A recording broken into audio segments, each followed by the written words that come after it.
दोस्तों एक बार फिर से हमारे चैनल में आपको स्वागत है। पिछली वीडियो में आपने देखा होगा कि हमने 2018 की शिफ्टों के 100 प्रश्न कराए थे, 100 प्रश्न। और आज की क्लास में 100 प्रश्न करने वाले हैं जो PYQ बेस्ड हैं। उससे आगे की शिफ्ट के सभी के 100 प्रश्न करेंगे। आज की शिफ्ट में 100 प्रश्न करेंगे। अगर टाइम वेस्ट ना कर दो, सीधे प्रश्नों की तरफ चलते हैं। उससे पहले आपसे रिक्वेस्ट है, प्लीज़ चैनल को सब्सक्राइब करें और साथ ही बेल आइकन को प्रेस करें। ठीक है, चलते हैं पहले प्रश्न की तरफ। प्रश्न नंबर पहला, वर्ण का अर्थ होता है नहीं होता है। वर्ण का कौन सा अर्थ नहीं है? अक्षर, रंग, जाति या सुंदर। तो आपको सुंदर नहीं होता। वर्ण का अनेकार्थी शब्द होता है। अनेकार्थी शब्द होता है वर्ण। ठीक है, जिसका मतलब होता है हमारा रूप, अक्षर और जाति। ठीक है, अगले प्रश्न की तरफ चलते हैं। प्रश्न नंबर 2 आज की क्लास का, लेकिन वैसे 25वां है। 19/6/18 का 25वां प्रश्न है। जिससे करना बहुत कठिन हो उसके लिए एक शब्द क्या होगा? दुष्कर, पुष्कर, दुर्जय या दुराग्रह? बताइए भाई। तो वो आपका दुष्कर ऑप्शन नंबर ए, दुष्कर। अगले प्रश्न की तरफ चलते हैं। प्रश्न नंबर 3 आज की क्लास का। अली और अली का सही अर्थ देने वाला युग्म कौन सा है? सखी, भौरा या सखी, भौरा या कली, या कली या सखी? 4 ऑप्शन है, फटाफट से बताइए।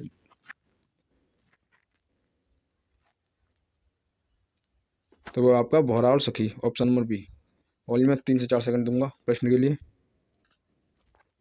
अपमान में उपसर्ग कौन सा है? अपमान में कौन सा उपसर्ग है?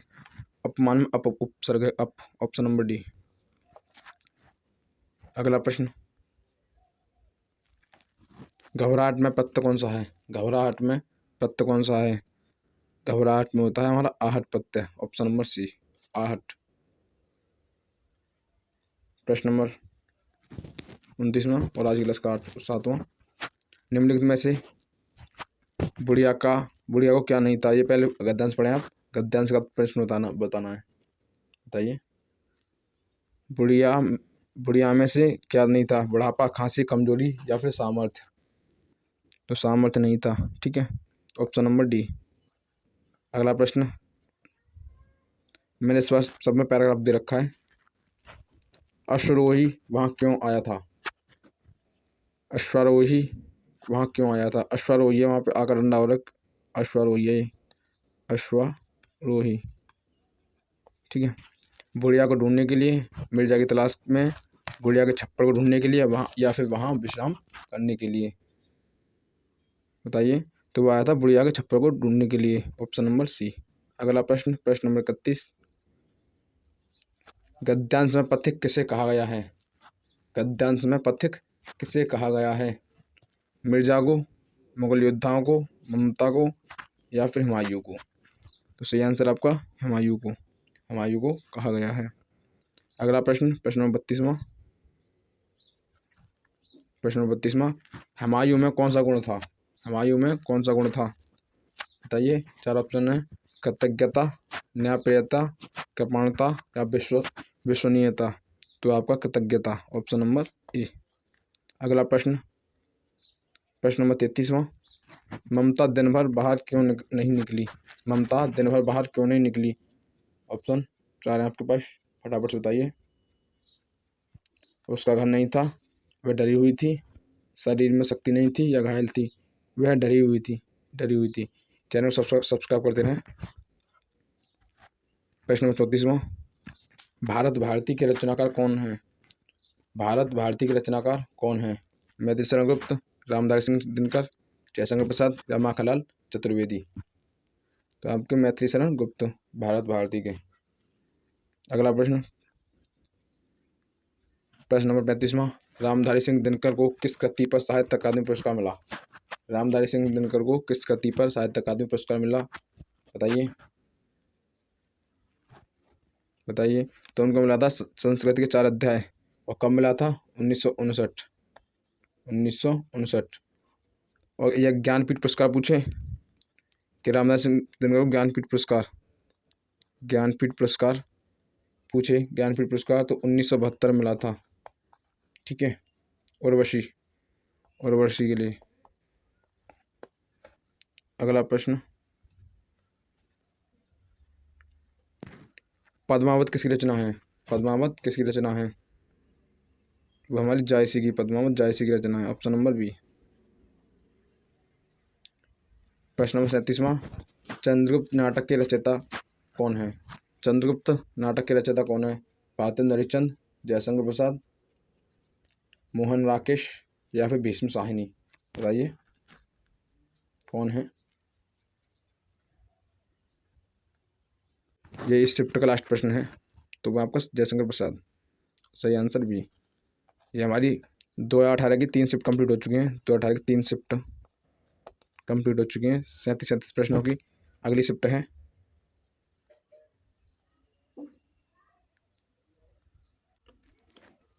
ये शिफ्ट है 19/6/2018 की सेकंड शिफ्ट, 19/6/2018 की शिफ्ट सेकंड, शिफ्ट 2। ठीक है, ये है, इसमें अशुद्ध वाक्य ढूंढना है। इसमें से मुझे आज खाने का मन नहीं होती है। बताइए इसमें क्या गलत हो सकता है? इसमें सही आंसर आपका कौन सा होगा? मन नहीं होती है। आज मुझे खाने का मन नहीं होती है, ये गलत है। ठीक है, मन नहीं होती है। प्रश्न नंबर 2 की तरफ, वाच्य के कितने प्रकार होते हैं? वाच्य के कितने प्रकार होते हैं? 3, 4, 1 या कोई नहीं? तो आपको दें 3 प्रकार। यदि पूछे कौन कौन से होते हैं, तो कृतवाच्य, कृत, कर्म और भाव। ठीक है, 3 वाच्य होते हैं, कृत, कर्म और भाव। अगला प्रश्न,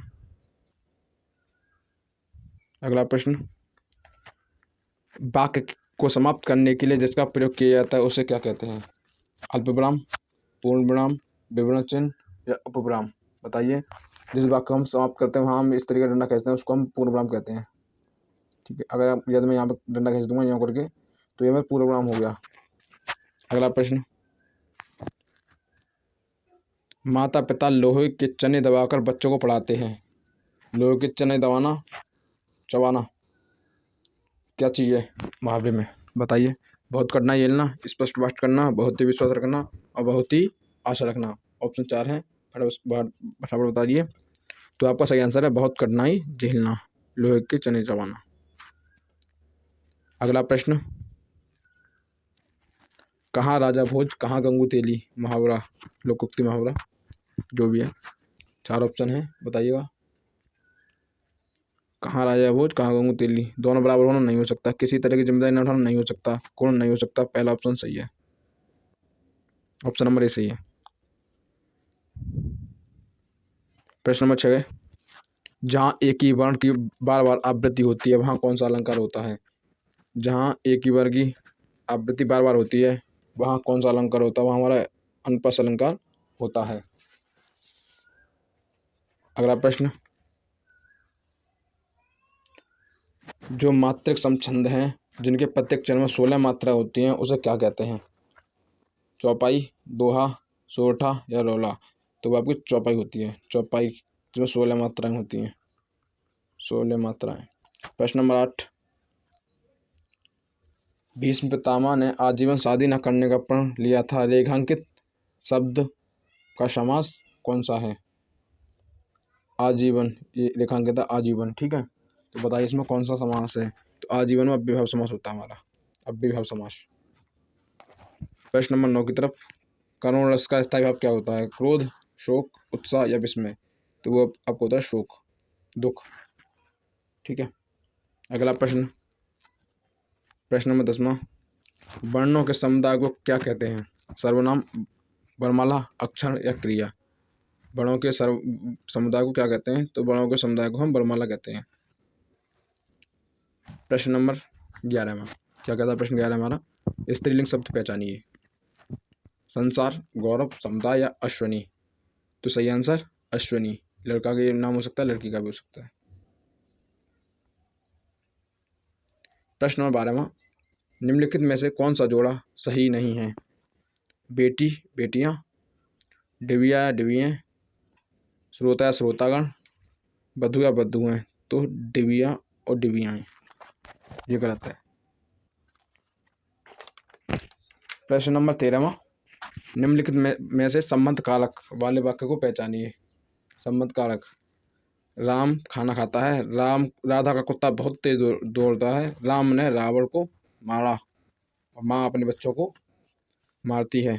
बताइए कौन सा है संबंध कारक है इसमें? संबंध कारक वाला कौन सा है? तो सही आंसर आपका राधा का कुत्ता बहुत तेज दौड़ता है। अगला प्रश्न, प्रश्न नंबर 14वां। निम्नलिखित में से विशेषण को पहचानिए। निम्नलिखित में से विशेषण को पहचानिए। ऐतिहासिक, उपासना, आश्वासन या अपेक्षा। सही आंसर फटाफट से। सही आंसर है ऐतिहासिक। सही आंसर ऐतिहासिक। प्रश्न नंबर 15वां। प्रश्न नंबर 15वां। जागना मूल रूप प्रथम पेड़ांतक का होता है। जागना, जगवाना या जागवाना या जाग। बताइए। वो होता है जगाना, जगाना। प्रश्न नंबर 16वां। निम्नलिखित वाक्यों में से पूर्ण वर्तमान काल का स्पष्ट कीजिए। वह हमारे पढ़ने का समय हो रहा है। यही है पहला। वह हमारे पढ़ने का समय, अब हमारे पढ़ने का समय हो रहा है। अगला प्रश्न। सुरेश गीत गा रहा था। वाक्य में काल कौन सा है? सुरेश गीत गा रहा था, वाक्य में काल कौन सा है? अपूर्ण वर्तमान नहीं, अपूर्व भूतकाल, पूर्ण भूतकाल, सामान्य भूतकाल या आसन्न भूतकाल। बताइए भाई। तो वो आपका है अपूर्ण भूतकाल। अगला प्रश्न, प्रश्न नंबर 18वां। प्रश्न नंबर 18वां। पक्षी दाना चुग रहा है। पक्षी दाना और चुग रहा है। पक्षी का पर्यायवाची शब्द नहीं है। पंकज, अंडज, खग और नवचर। बताइए भाई। तो वो आपका पंकज। प्रश्न नंबर 19वां। हमारे अनाथ बच्चों की मदद करनी चाहिए। रेखांकित शब्द अनाथ का विलोम शब्द बताइए। अनाथ का होता है सनाथ। प्रश्न नंबर 20वां। निम्नलिखित में से कौन सा शब्द अनेकाधिक नहीं है? कनक, अनंत, महावीर या हत्या। तो हत्या, ऑप्शन नंबर डी। अगला प्रश्न। जिसका संबंध अध्यात्म से है उसके लिए एक शब्द क्या होगा? जिसका संबंध, तो उसके लिए होगा आध्यात्मिक। आध्यात्मिक, ऑप्शन नंबर ए। प्रश्न नंबर 22वां। प्रश्न नंबर 22। कौन सा जोड़ा समरूपी भिन्नार्थक है? कौन सा जोड़ा समरूपी भिन्नार्थक है? तो वह आपका अवधि और अवधि। अगला प्रश्न। प्रश्न नंबर 23वां। हमें प्रतिदिन सूर्य नमस्कार करना चाहिए। प्रतिदिन को पहचानिए। क्या है प्रतिदिन? उपसर्ग, अव्यय, उपसर्ग, अव्यय, सर्वनाम या कारक। बताइए भाई। तो हमारा अव्यय है, वो हमारा अव्यय है। अगला प्रश्न। प्रत्यय होता तो उपसर्ग होता, ठीक है। मिलाप, मिलाप में कौन सा प्रत्यय है? मिलाप में कौन सा प्रत्यय है? मिलाप। आप प्लीज़ भाई वीडियो को शेयर करते रहें और चैनल को सब्सक्राइब जरूर करें। इससे भी अच्छी वीडियो मिलने वाली है आपको। संधि रूप क्या होगा? प्रत्याघात, प्रति प्लस आघात, प्रत्याघात। यहाँ संधि है, यहाँ पे प्रति प्लस आघात। प्रश्न नंबर 26वां। सही संधि विच्छेद बताइए। महाधनौषध, पहला ही ऑप्शन सही है।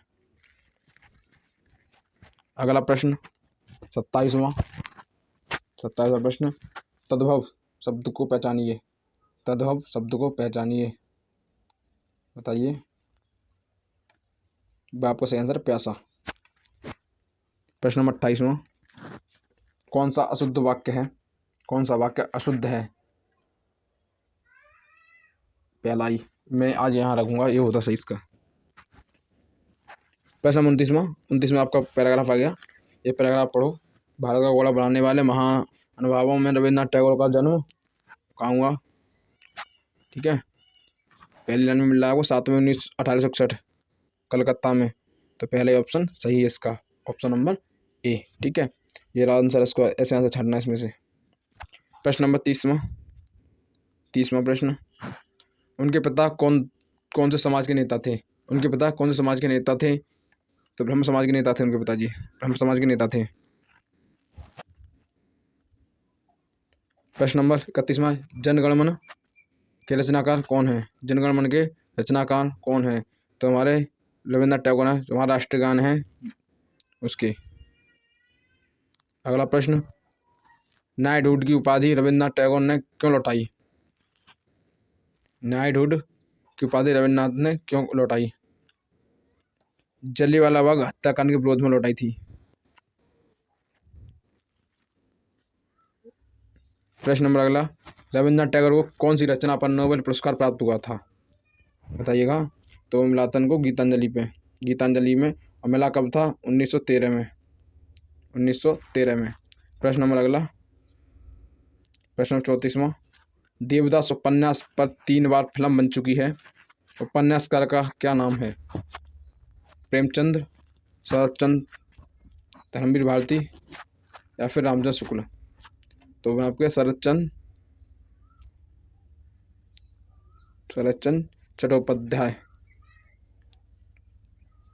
प्रश्न नंबर 35वां, कात्यायनी की रचनाकार कौन है? कात्यायनी महाकाव्य जो है वो जयशंकर प्रसाद जी का महाकाव्य है, ये कात्यायनी है। ठीक है।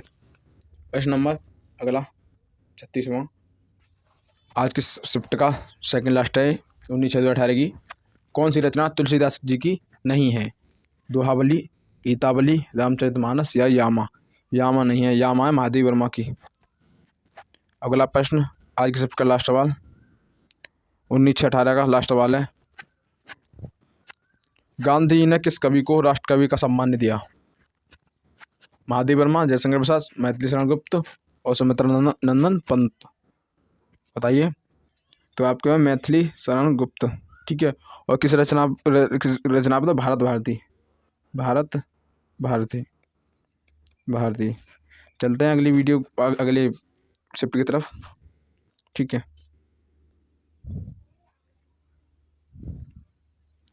ये आ गई अगली शिफ्ट, ये हमारी बहुत बढ़िया होने वाली है ये भी। ठीक है, चलते हैं, क्योंकि ये शिफ्ट है हमारी, ये शिफ्ट है 25/10/2018। शिफ्ट फर्स्ट है ये, चलते हैं, क्योंकि एक शिफ्ट पहले लीक हो गई थी ना, तो वो शिफ्ट 25/10 को कराई थी। चलते हैं, सवाल नंबर पहला, किसी कार्य को करने या होने का बोध कराने वाले शब्द क्या कहलाते हैं? काल, संख्या, क्रिया या विशेषण? तो हमारी क्रिया कहलाते हैं, ऑप्शन नंबर सी। प्रश्न नंबर 2, निम्न में से क्या काल कहलाता है? बताइए। क्रिया के घटित होने के समय को काल कहते हैं। प्रश्न नंबर 3, स्पीड से चलेंगे थोड़ा सा। संस्कृत भाषा में हिंदी में बना परिवर्तन में प्रयुक्त होने वाले शब्द क्या कहलाते हैं? तद्भव शब्द, तत्सम शब्द, देशज शब्द या फिर विदेशी शब्द? तो हमारे तत्सम शब्द कहलाते हैं, जो कि संस्कृत शब्द होते हैं, तत्सम शब्द। प्रश्न नंबर 4वां, तद्भव शब्द कौन सा है? निम्न तद्भव शब्द कौन सा है? ग्राम, अश्रु, माथा या फिर शूल? बताइए। तो आपका माथा है, ऑप्शन नंबर डी। प्रश्न नंबर 5 की तरफ चलते हैं। प्रश्न नंबर 5वां, समान अर्थ बताने वाले शब्द क्या कहलाते हैं? बताने वाले शब्द क्या कहलाते हैं? हमारे पर्यायवाची शब्द कहलाते हैं। प्रश्न नंबर 6, अग्रज का सही विलोम शब्द क्या होता है? अनुज, लघु, छोटा या सूक्ष्म? तो सही विलोम शब्द होता है अनुज। धन का मतलब क्या होता है? अंक, अर्थ, स्वार्थ या कोश? धन का सही मतलब होता है अर्थ। प्रश्न नंबर 8वां, अपने जीवन पर स्वयं लिखी कथा वाक्यांश के लिए एक शब्द होगा। रेखाचित्र, संस्मरण, आत्मग्लानि या आत्मकथा? तो उसको बोलते हैं आत्मकथा। अपने आप लिखी जीवन शैली को। अन्न और अन्य शब्द में सही युग्म चुनिए। पहला अनाज और दूसरा, तो अनाज और दूसरा। ठीक है, अन्य माने दूसरा होता है और किसी में दूसरा है नहीं है। प्रश्न नंबर 10वां, निर्गुण शब्द में उपसर्ग कौन सा है? निर्गुण शब्द में उपसर्ग कौन सा है? निर्गुण में शब्द बताइए। तो आपका निर। प्रश्न नंबर 11वां, खिलौना शब्द में मूल शब्द कौन सा है? खिलौना शब्द में मूल शब्द कौन सा है? खिलौना में तो खेल है, ऑप्शन नंबर बी। प्रश्न नंबर 12वां, स्वर संधि में किसका मेल होता है? स्वरों का। स्वर संधि में दो स्वरों का मेल होता है। अगला प्रश्न, उन्होंने कहाँ जाना है वाक्य में किस प्रकार की अशुद्धि है? सर्वनाम संबंधी, संज्ञा संबंधी, विशेषण संबंधी या फिर क्रिया संबंधी? 4 ऑप्शन फटाफट से बताइए। तो आपका सर्वनाम संबंधी प्रॉब्लम है इसमें। प्रश्न नंबर 14वां, सामासिक पद को तोड़ना कहलाता है? संधि, समास, समास विग्रह या समास विच्छेद? बताइए। तो समास विग्रह कहलाता है वो। प्रश्न नंबर 15वां, कर्मवाच्य में प्रधान होता है कर्ता, भाव, विचार या फिर कर्म? तो उसमें कर्म होता है कर्मवाच्य में। आज की क्लास का 16वां प्रश्न और सप्ताह का भी 17वां, जिन शब्दों में लिंग वचन कारक आदि के कारण कोई परिवर्तन नहीं होता वे कौन से शब्द कहलाते हैं? वे अव्यय कहलाते हैं। वे हमारे अव्यय कहलाते हैं जिनमें कोई परिवर्तन नहीं होता। Option number C. प्रश्न नंबर 17वां, विराम चिन्ह का नाम बताइए। प्रश्नवाचक, इसका प्रश्नवाचक। मुहावरे अपना सामान्य अर्थ न देकर विपरीत, विशेष, पर्याय या असामान्य अर्थ प्रकट करते हैं। बताइए। तो विशेष देते हैं, एक तरह का विशेष होता है मुहावरा। एक पंथ दो काज, एक पंथ दो काज में लोकोक्ति का क्या अर्थ है? एक ही काम से दो लाभ होना, एक ही काम से दो लाभ होना। प्रश्न नंबर 20वां, हास्य रस का स्थायी भाव क्या होता है? हास्य रस का स्थायी भाव हास होता है, हंसना। कुंडलिया छंद में कितने चरण होते हैं? कुंडलिया छंद में कितने चरण होते हैं? बताइए। तो कुंडलिया छंद में 6 चरण होते हैं। प्रश्न नंबर 22वां, वर्णों की एक से अधिक बार आवृत्ति किस अलंकार में होती है? अब वही प्रश्न घुमा के दे दिया है कि वर्णों की आवृत्ति को अनुप्रास अलंकार कहते हैं। अब वर्णों की एक से अधिक बार आकृति कौन सा अलंकार कहते हैं? तो अनुप्रास अलंकार कहते हैं। शब्द की सबसे छोटी इकाई क्या कहलाती है? स्वर्ण, वर्ण, व्यंजन या अयोगवाह? क्या कहलाती है? सही बताइए। तो हमारी वर्ण कहलाती है। तपस्वी का सही स्त्रीलिंग बताइएगा। तपस्विनी, ऑप्शन नंबर ए। प्रश्न नंबर 25वां, आचार्य का पुल्लिंग शब्द क्या होता है? आचार्य, यहाँ पे थोड़ा गड़बड़ हो गया है, यहाँ पे आचार्य होता। कोई नहीं, स्त्रीलिंग शब्द पूछा है तो आचार्य हो गया। आचार्य का हो गया आचार्य। आचार्य अगर पूछ रहे आचार्य का तो आचार्य, और आचार्य का पुल्लिंग पूछ रहे तो आचार्य। ठीक है। पुस्तक रखी है वाक्य में वचन कौन सा है? एक वचन। पुस्तक एक ही तो रखी है। पुस्तक होती तो पुस्तकें तो बहुवचन हो जाता। शिक्षक ने पाठ पढ़ाया किस कारक का प्रयोग करता है? शिक्षक ने पाठ पढ़ाया तो कर्ता कारक का। प्रश्न नंबर 28वां, पुरुषवाचक सर्वनाम में कितने भेद होते हैं? 3, 2, 4 या 7? तो 3 भेद होते हैं। कौन से? उत्तम, मध्यम और अन्य। प्रश्न नंबर 29वां, विशेषण में मुख्यतः कितने भेद होते हैं? विशेषण में मुख्यतः कितने भेद होते हैं? 3, 4, 6 या 2? बताइएगा। तो आपके 4 होते हैं, 4। ठीक है। और पूछे कौन सा? सार्वजनिक, गुणवाचक, संख्यावाचक और प्रमाणवाचक। अगर एक्सप्लेन करूँगा तो वीडियो बहुत लंबा हो जाएगा। 30वां प्रश्न, निम्नलिखित में से कौन सा विशेषण नहीं है? पथरीला, नमकीन, बर्फीला या फिर नमक? तो आपको नमक। अगला प्रश्न, कौन सी कृति महादेवी वर्मा की है? कौन सी कृति महादेवी वर्मा की है? बताइएगा। तो निहार है। अगला प्रश्न, उर्वशी के रचनाकार कौन है? उर्वशी के रचनाकार कौन है? तो रामधारी सिंह दिनकर। गद्यांश पढ़ें। गद्यांश पढ़ें आराम से। गद्यांश के बाद सीधे प्रश्न बताता हूँ। कार्य के संदर्भ में मोबाइल फ़ोन की उपयोगिता है। काय, कहीं भी रहकर कार्य पूरा कर सकना, खूब बातें कर सकना, नेट का कुशल प्रयोग करना या पैसों का लेन देन करना। तो सही आंसर ए। प्रश्न नंबर 34वां। मोबाइल फ़ोन जहाँ सुखद है वहीं क्या है? संतोषजनक भी है, आरामदायक भी है, दुखद भी है या सुखकारी भी है? तो जहाँ सुखद है वहाँ दुखद भी है। प्रश्न नंबर 35वां। व्यस्तता की स्थिति में मोबाइल फ़ोन के कारण क्या हो जाता है? लाभ हो जाता है, सहायता मिल जाती है, आराम मिल जाता है या फिर व्यवधान उत्पन्न हो जाता है? तो आपका व्यवधान उत्पन्न होता है। प्रश्न नंबर 36। गद्यांश का उचित शीर्षक होगा हमारा मोबाइल फ़ोन की हानि, फ़ोन के लाभ या मोबाइल फ़ोन। तो वो हमारा मोबाइल फ़ोन। प्रश्न नंबर 37।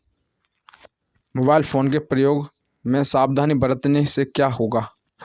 मोबाइल फ़ोन के प्रयोग में सावधानी बरतने से क्या होगा? लाभ, हानि, धन लाभ या परेशानी? तो वो लाभ होगा। सावधानी बरतने से लाभ होगा, लाभ। ये इस शिफ्ट का लास्ट प्रश्न था 37वां। ठीक है, जो अगली शिफ्ट है उसके भी 7-8 प्रश्न तो हैं ही अभी।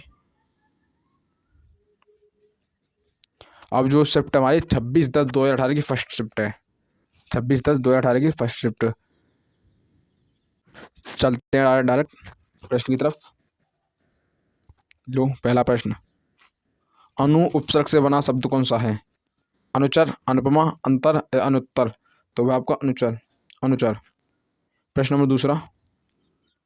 भुलक्कड़ शब्द में किस प्रत्यय का प्रयोग हुआ है? भुलक्कड़ शब्द में किस प्रत्यय का प्रयोग हुआ है? भू का, ड का या भूल का, अक्कड़ का?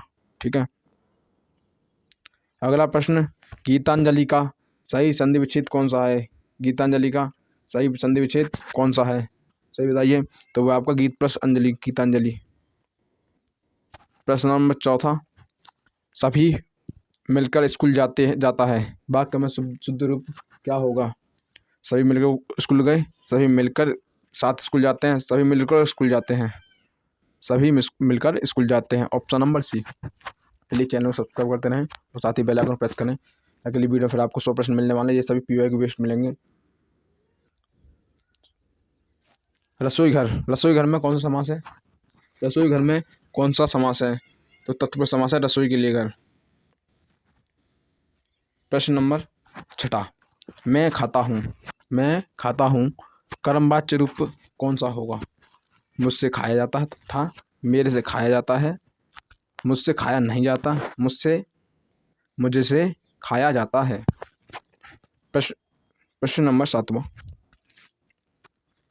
मैं रोज पढ़ता हूँ, मैं रोज पढ़ता हूँ वाक्य में क्रिया विशेषण का भेद कौन सा है? बताइए। स्थानवाचक, रीतिवाचक, कालवाचक या परिमाणवाचक? कौन सा है? तो हमारा कालवाचक, कालवाचक। प्रश्न नंबर 8वां। निम्न में से योजक चिन्ह कौन सा है?